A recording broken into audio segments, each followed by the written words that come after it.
ನಿಗದಿಯಾಗಿದ್ಯಾ ಸಂಪುಟ ಸರ್ಜರಿಗೆ ಮುಹೂರ್ತ ಎನ್ನುವ ಪ್ರಶ್ನೆ ಎದುರಾಗ್ತಾ ಇದೆ. ದೆಹಲಿ ನಾಯಕರು ಫಿಕ್ಸ್ ಮಾಡಿದ್ರ ದಿನಾಂಕವನ್ನ.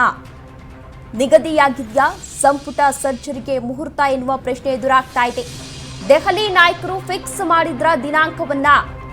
ರಾಜಣ್ಣ ಹೇಳಿಕೆ ಬೆಂಕಿಗೆ ತುಪ್ಪ ಸುರಿದಿದ್ದಾರೆ. ಇದೀಗ ಸತೀಶ್ ಜಾರಕಿಹೊಳಿ ಅವರು ದೊಡ್ಡದಲ್ಲ ಸಣ್ಣ ಬದಲಾವಣೆ ಫಿಕ್ಸ್ ಅಂತ ಹೇಳಿದ್ದಾರೆ. ನಿಗದಿಯಾಗಿದ್ಯಾ ಸಂಪುಟ ಸರ್ಜರಿಗೆ ಮುಹೂರ್ತ ಎನ್ನುವ ಪ್ರಶ್ನೆ ಎದುರಾಗ್ತಾ ಇದೆ. ದೆಹಲಿ ನಾಯಕರು ಫಿಕ್ಸ್ ಮಾಡಿದ್ರ ದಿನಾಂಕವನ್ನ. ರಾಜಣ್ಣ ಹೇಳಿಕೆ ಬೆಂಕಿಗೆ ತುಪ್ಪ ಸುರಿದಿದ್ದಾರೆ ಸತೀಶ್ ಜಾರಕಿಹೊಳಿ ಅವರು. ದೊಡ್ಡದಲ್ಲ ಸಣ್ಣ ಬದಲಾವಣೆ ಆಗುತ್ತೆ ಅಂತ ಇದೀಗ ಸತೀಶ್ ಜಾರಕಿಹೊಳಿ ಅವರು ಹೇಳಿಕೆಯನ್ನ ನೀಡಿದ್ದಾರೆ.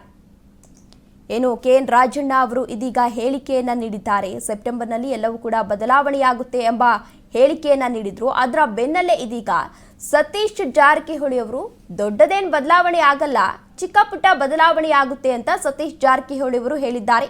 ಅದು ಇದೀಗ ಸಾಕಷ್ಟು ಚರ್ಚೆಗೆ ಗ್ರಾಸವಾಗ್ತಾ ಇದೆ. ಯಾಕೆ ಈ ರೀತಿಯಾಗಿ ಹೇಳಿದ್ರು? ಇನ್ನು ಸಿಎಂ ಸಿದ್ದರಾಮಯ್ಯನವರು ಕೂಡ ಈಗಾಗಲೇ ದೆಹಲಿಗೆ ತೆರಳಿದ್ರು. ದೆಹಲಿಗೆ ತೆರಳಿ ಅಲ್ಲಿ ಹೈಕಮಾಂಡ್ ನಾಯಕರ ಜೊತೆ ಮಾತುಕತೆಯನ್ನ ಕೂಡ ನಡೆಸಿದ್ದಾರೆ. ಹೈಕಮಾಂಡ್ ನಾಯಕರು ಕೂಡ ಈಗಾಗಲೇ ಸಿಎಂ ಸಿದ್ದರಾಮಯ್ಯನವರನ್ನ ತರಾಟೆಗೆ ತೆಗೆದುಕೊಂಡಿದ್ದಾರೆ. ಯಾಕೆಂದ್ರೆ ಇನ್ನು ಪಕ್ಷದಲ್ಲಿ ಸಾಕಷ್ಟು ಚರ್ಚೆಗಳು ಆಗ್ತಾ ಇದೆ, ಗೊಂದಲಗಳು ಕೂಡ ಇವೆ. ಇನ್ನು ಕೆಲವು ಶಾಸಕರು ಕೂಡ ಬಹಿರಂಗವಾಗಿ ಹೇಳಿಕೆಯನ್ನ ನೀಡ್ತಾ ಇದ್ರು. ಆ ವಿಚಾರಕ್ಕೆ ಸಂಬಂಧಪಟ್ಟಂತೆ ಇದೀಗ ಕೆಲವು ನಾಯಕರು, ಹೈಕಮಾಂಡ್ನ ನಾಯಕರು ಸಿದ್ದರಾಮಯ್ಯನವರನ್ನ ತರಾಟೆಗೆ ತೆಗೆದುಕೊಂಡಿದ್ದಾರೆ.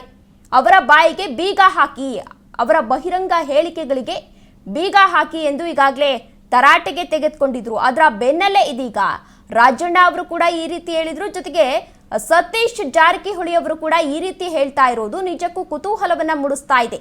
ಹಾಗಾದ್ರೆ ಸಚಿವ ಸಂಪುಟ ಪುನರ್ರಚನೆ ಏನಾದರೂ ಆಗುತ್ತಾ ಎನ್ನುವ ಪ್ರಶ್ನೆ ಇದೇ ಸಂದರ್ಭದಲ್ಲಿ ಎದುರಾಗ್ತಾ ಇದೆ.